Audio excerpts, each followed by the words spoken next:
So we have Khmer Pocket. They have a very easy time passing through the ages, as they don't need any buildings to unlock any next building. So if you're the Khmer, if you have enough food and gold, you could just click that next stage up right away without needing to build your 2 buildings required to move on through the ages.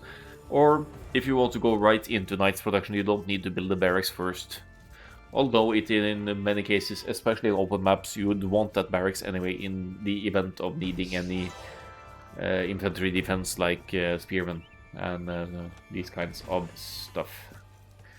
Solid pocket though, lots of mobility in the elephants or knights if you want to go knights into cavalier, which is viable with Khmer as well.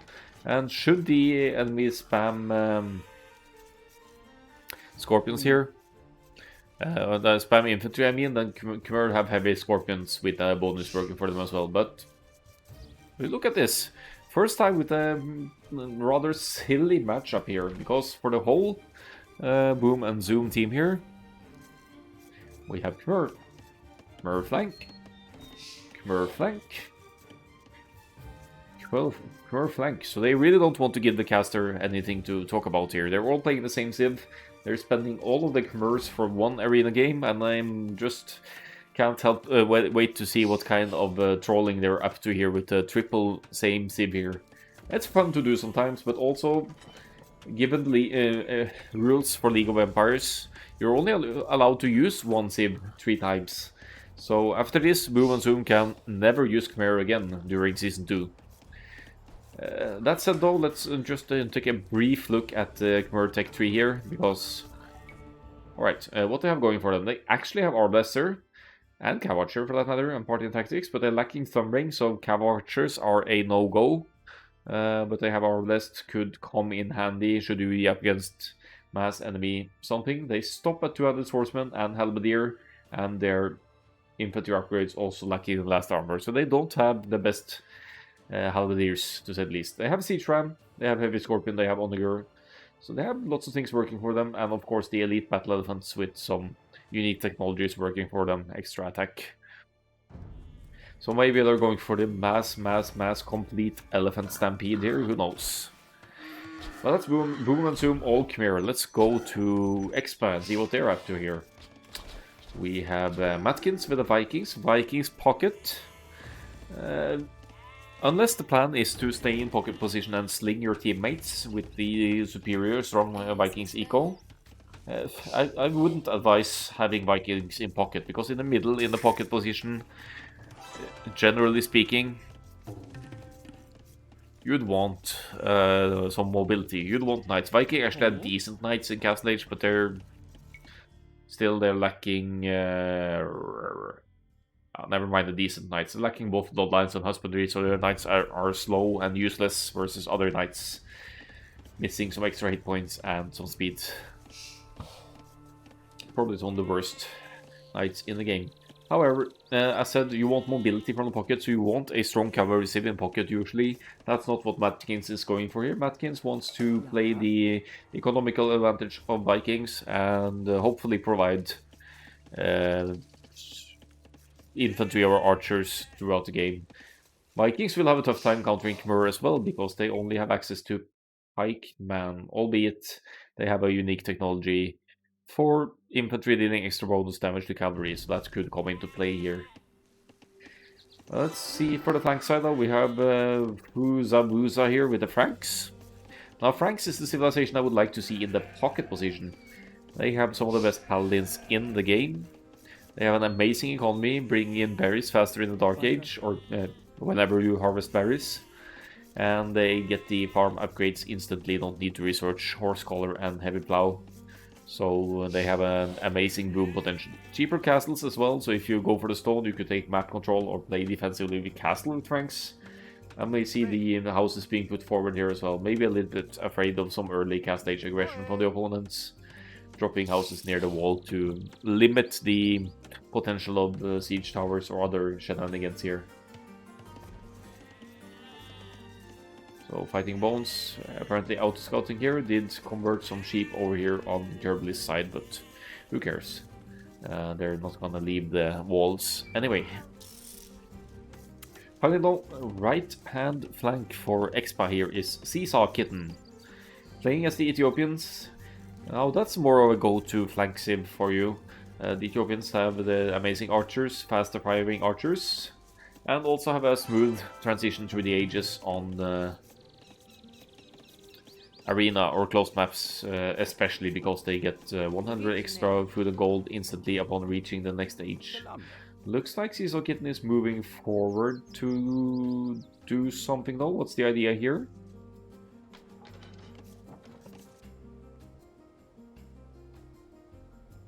Misclick. Couple of sneaky forward villagers here.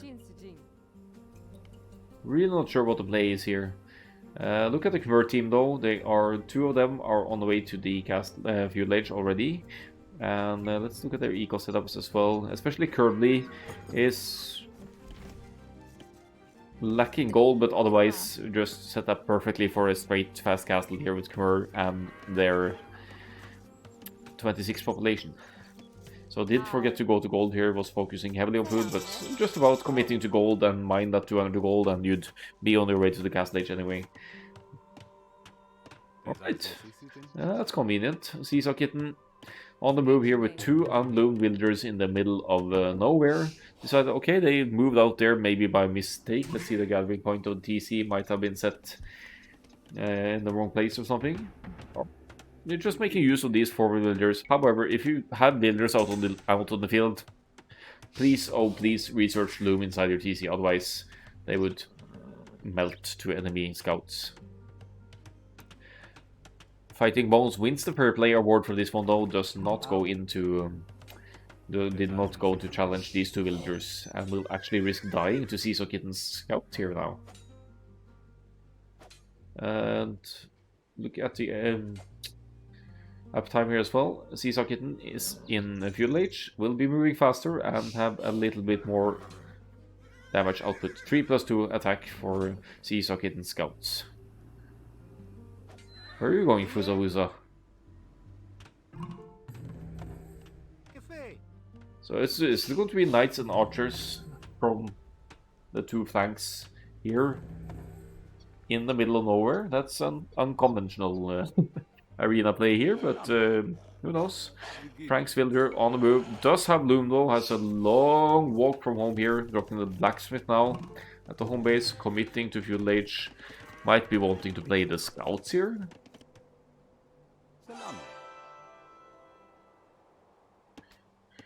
Here comes the stable. Alright. So we're collecting the flanks on either side here from Expa, and for now they are with the score lead as well, but that can be deceiving. Currently already on the way to the castle age, and generally speaking, all three Khmer players with a pretty good eco setup working for them here.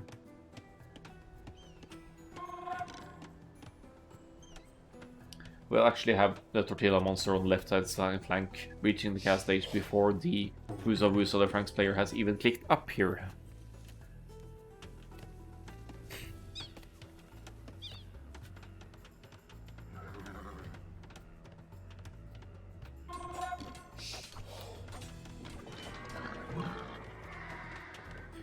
See, there's the cast stage for the Tortilla monster, going for at least one stable here.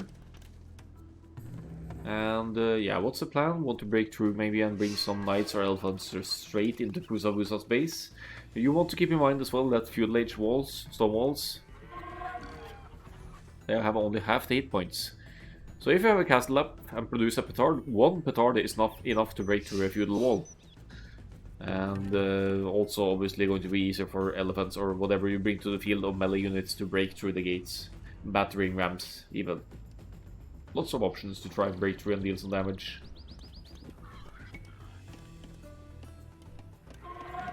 Looks like the Vikings player Matkins will be clicking up soon, only missing that second building from what I can tell. Healthy farm economy going to on gold, and has the market just needs that blacksmith, or yeah, it has to be blacksmith because they can't really build any other village buildings here. Double ranges for Seesaw Kitten, committing to feudal age archers here. This is a very, very, very prolonged feudal age play by Expa here, which is well, not advisable, but look at how they're placing buildings here. They want to wall off the middle here with building foundations. Look, there's a barracks on this side as well. Problem being now we have knights out on the field from the tortilla monster. No upgrades just yet, but going for the neutral food here, which Wusa is taking, and will be getting some very quick and easy villager kills here. Villager number is not that uneven, and we are seeing Expa here with the military lead. Is there a plan to use foundations all across the map to just wall the enemy aggression out? I love that. If that's the case, that's a very unconventional style of playing on Arena, but why not? We have Fighting Bones adapting to what they're seeing here as well, with 5 spearmen on the field now. Sees double stables, but sees no castlage just yet from Wusa, so we'll have some spearmen out just in case any scouts come close.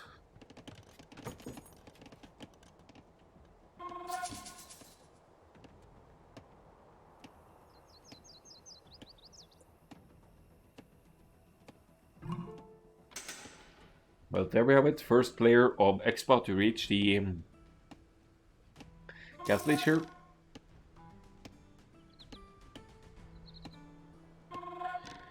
We'll see 1 stable Knights production at least. Let's see if Wusa's economy set up here. Yeah, only 8 on food. Did go for some berries, neutral berries here. I get the idea. Maybe you Franks forage berries more quickly. You want to extend your economy, but generally, with all these stone walls all around your starting base, that's where you're building your economy. You aim for a quick castlage and then drop town centers, 2 or 3 town centers to make more villagers and drop farms and get a never-ending food source for your late game. Siege workshop as well. So I see the idea here is going to be a production buildings, houses and production buildings wall all across the map here. Maybe with a long-term thought to delay the Khmer triple elephants from moving around here. Who knows? Slow-paced game for now, though. I mean, Expa here, they are essentially allowing all 3 Khmer players on the opposing team to boom really here, which is kind of crazy. Look at Kirby and Tortilla Monsters specifically here with multiple TCs, 3 TCs, 3 TCs, and the only one not really booming like crazy just yet is Fighting Bones, committing to the elephants now. So Fighting Bones is going to be providing the elephants, whereas Kirby and Tortilla Monster will mainly be moving and also maybe going into the elephants later. Who knows though. We have some knights on the field though from the Tortilla Monster, so they might want to try and contest some relics as well.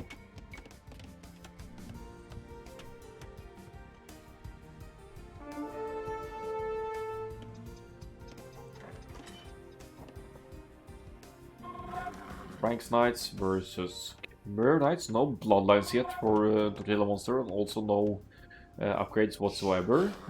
Seeing that the Franks player at least has the attack upgrade, so all in all will be Franks not in a half bad spot here. Vikings Knights even on the field, but funnily enough, since Tortilla Monster hasn't researched bloodlines yet, the Vikings Knights are actually just as strong and even stronger as the Tortilla Monster's Knights. But for now, Fighting Bones is going to Fighting Bones is going to provide the RB here and be the bait, so to speak, to keep the players occupied. Division 4, where the meta sim picks and strategy are overrated. Hey, they are overrated overall. I play off meta more often than not. It's fun. Don't always have to play scouts and archers.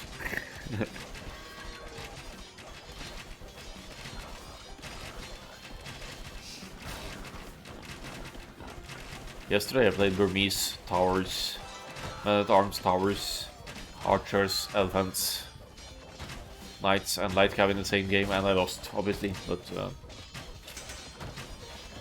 was an interesting one. Let's see if they can break through here. Quite a few faster firing Ethiopians crossbows here. I'm not normally mad on Arena, but it does lead to more varied strats. Yeah, true. I feel like you have better options to do strange things on Arena because of the walls protecting your economy, whatever you're going for. But it's also risky when the situation is like this. Yes, Expa have broken through on the blue player's side here now on Fighting Bones. Problem being, Curvely with the 3 TCs is now at 82 villagers, and Tortilla Monster, also with 3 TCs, is at 73 villagers. So the collective villager count is skyrocketing for the triple Khmer team. Sure, Fighting Bones might be dying here, not really having much army on the field. But as the game progresses and Curvely already is on the way to the Imperial Age, and the opponents aren't really booming, it's only Frank's player with multiple TCs here, only 2 TCs at that. It means that that Imperial Age power spike and the unit's strength is just going to give the Boomer Zoom such a huge advantage here. Even all 3 being the same civ doesn't matter when you reach the Imperial Age earlier and can get to those stronger units and just melt through whatever the enemies are making. Fighting Bones still no bloodlines, no defense. Must have had some other long-term option working for them here. No economy whatsoever now, idling everything here. Going into ranges probably for skirmishers here, but yeah, as said, they are the baits. They're going to, with Fighting Bones dying here, means that Curvely and the Tortilla Monster will have an amazing economy to work with once the Imperial Age kicks in for both of them. Tortilla Monster is committing to the Knights though, and no upgrades. So that's one I don't quite get. If you want to go for the Knights with Khmer, you have Bloodlines, you have Husbandry, you have full attack and defense upgrades in Castle Age. Just go for it already.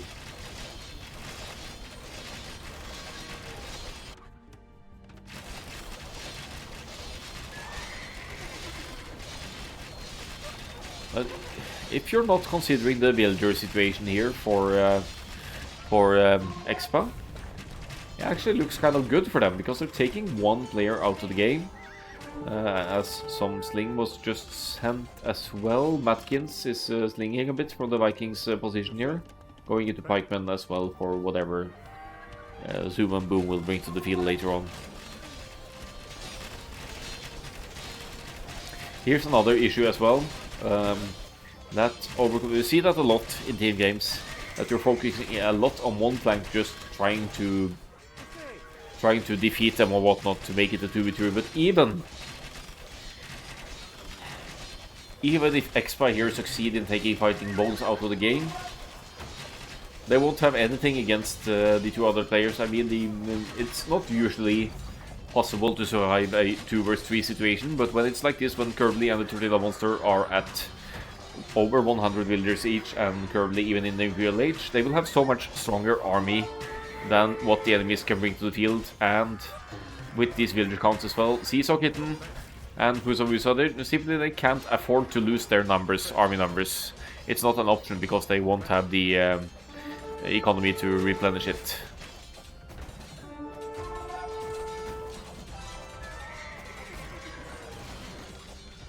Oh, I had some massive frame drops there just now. Sorry about that. Might need to make some more adjustments to my my setup.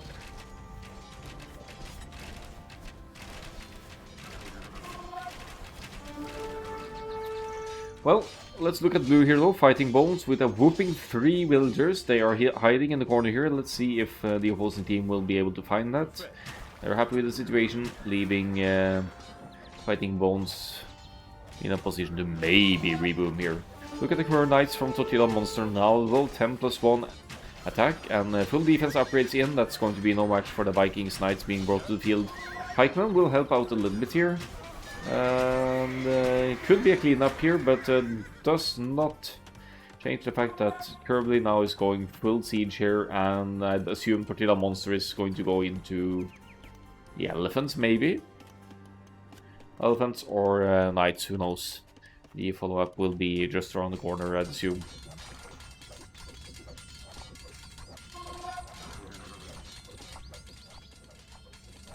So poking about at the production capabilities here. Maybe it makes sense, but Fighting Bones isn't in any position whatsoever to produce army, so it's time to move on and try to deal with Curvely here. Problem is, Curvely has 2 castles up already, no, 1 castle up already, has the siege moving, going into the Scorpions here, going to extend these numbers dramatically in not too long. Only 15 military for now, but that's gonna change soon enough if you look at the eco setup here. Wood and gold setup completely for the Scorpions here. And yeah, some Halberdiers in the mix as well. And Halberdiers against Castle Age Knights still lacking the second armor upgrade. That's no match for... yeah, Kirby cleans out Knights easily now, given the situation, as long as the Halberdiers reach a critical mass here. Seesaw Kitten could of course use the crossbows to clean up here, and Scorpions need to come here now to deal with the Viking spikes, but still Expa are just denying the inevitable here, because they will be losing armies here. They are not really producing enough villagers, aside from Seesaw Kitten with triple TCs here. Is that it? Where's the third one? Yeah, anyway. Forgetting to make villagers in the middle of all of the fighting here. That could be said about Fighting Bones as well, actually, but Fighting Bones might be thinking about that next age soon enough.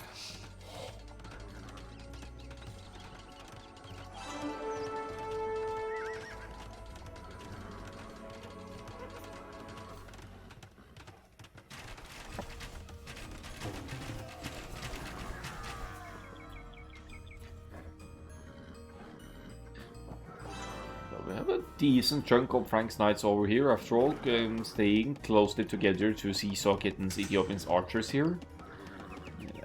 Fighting Bones still out of the game, only 4 villagers just chilling out in the corner here, but did drop a new TC and will be providing just a tiny bit here. Woo! Ethiopian Cav Archer! That has to have been a misclick.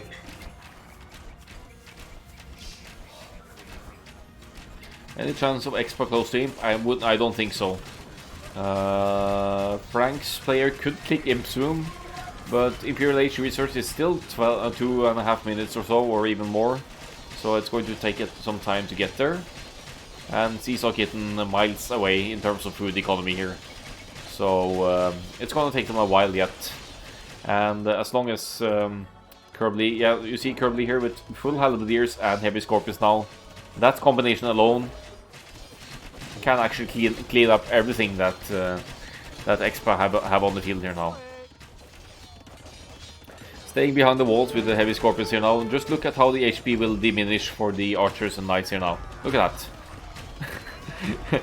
You see the unique technology is in as well for Convert here, firing double projectiles.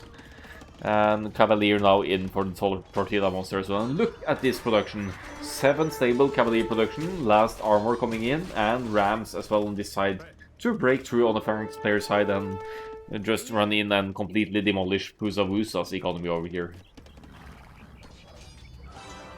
If the timing is right as well. If the timing is right, Tortilla Monster could in theory take out the Imp TC here of the Pusavusa. If the Rams and Cavalier break in time. I doubt that will be the case though. Looking at the armies being pushed back here now though, Seesaw Kitten now with 22 military, as was more a moment ago. Pusavusa still with decent chunk of knights, but they don't stand a chance against the Cavalier with the Imperial Age defense here.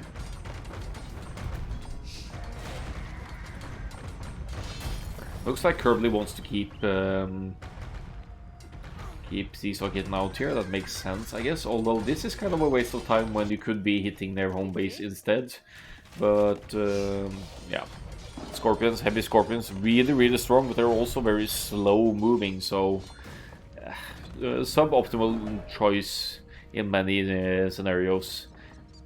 We actually have a mix of elite battle elephant and heavy Scorpions here now, and there's just no stopping this for Expa. They have one player at only 14 villagers, and it's going to be 20-30 minutes before Fighting Bones can boom back into something useful against this combination. But even with Fighting Bones out of the game, there's 2 very strong players with double the villager population of their respective opponents. Berserkers not really applying here, considering that the Berserkers, if they happen to run into the heavy Scorpions, they would just melt. Not the worst call ever against the Cavalier if the Berserkers have the unique technology in. Imperial Age on the way from Atkins as well. But look at Fusawisa's base having been breached here. Capped rams, maybe soon to be even siege rams here to take out all of Fusawisa's already weakened economy. 61 villagers, soon going to be half or less than half of that, I'd assume. And look at the collected army as well of Curvely and the Tortilla monster.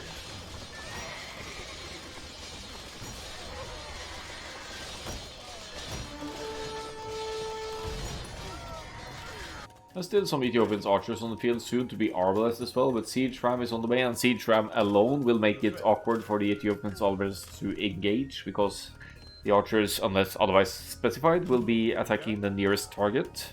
And with this mass of cavalry on the field, Tortilla Monster can just run in. Should actually be doing it right now. Run in, take out these crossbows before they become arbalest, just to finish it off, but they are busy killing purple here.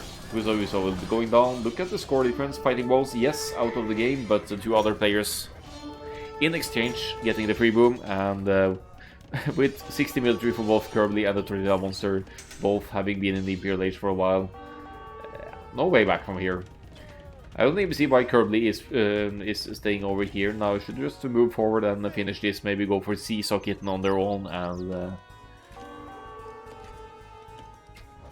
just close out the game. But Division 4, it seems to be all about taking out one player and defeating them, as the Franks flank is close to being so now, down to 30 villagers, losing all production potential here. Battle Elephants dealing with the castle in the middle, and the Heavy Scorpions should easily be dealing with the crossbows as well.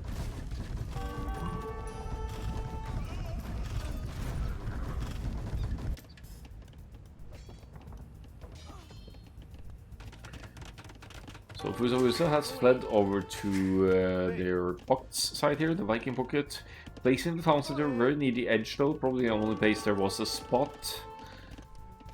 I mean, even a forward castle from one of the players of the opposing team now could threaten this TC, honestly. You just place the castle here, and there's not really much military to stop it, other than by Seesaw Kitten, so it's not really much hope holding on here. Vikings, Pikemen doing their best here. Let's see if Matkins has the unique technology for Vikings, actually, because that should be helping out the Pikemen a little bit. No unique technologies researched.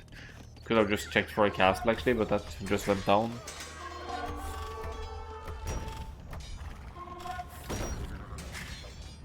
Outside TC going down as well, and once the siege ranks break through, there's no way back for Matkins here either. Their base will be breached just like that, and actually lock the gate. That's an interesting move, just to make sure no villager or unit unintentionally moves out here and keeps the gate open. But it's not going to keep 4 siege rams out here. Siege rams will take care of the production buildings, and the cavalier will take care of all the villagers and economy here. Just 30 villagers just over here alone, looking to be crushed here. It was a mistake to not kill all Purple's villagers. Yeah, maybe you're right, Boomer. But the overall situation for Expa here though is that they don't have an answer to all these military here. Both Franks and the Ethiopians get Halberdier, but they're just not really, they don't have any economy to support this. So the GG is called. It's going to be a 1-0 for Boom and Zoom, isn't it? And we're going into the next one as well. So maximum trolling here with triple Khmer, and at the cost of Fighting Bones actually dying to their side here. But all in all, having 2 Khmer players getting their free boom, that's just asking for a big death ball to hit your face. 209 to 76 for the Tortilla Monster. It did delay those Knights upgrades for a long time though, with bloodlines and defense and attack and all that. That was a bit hurtful in the early game. But looking at their villager highs, Curvely and Tortilla Monsters, only players above 100 villagers, carrying this game home for their team. Curvely with a whopping 28-52 Imperial Age, nowhere near being matched by any of the other players aside from their own teammate.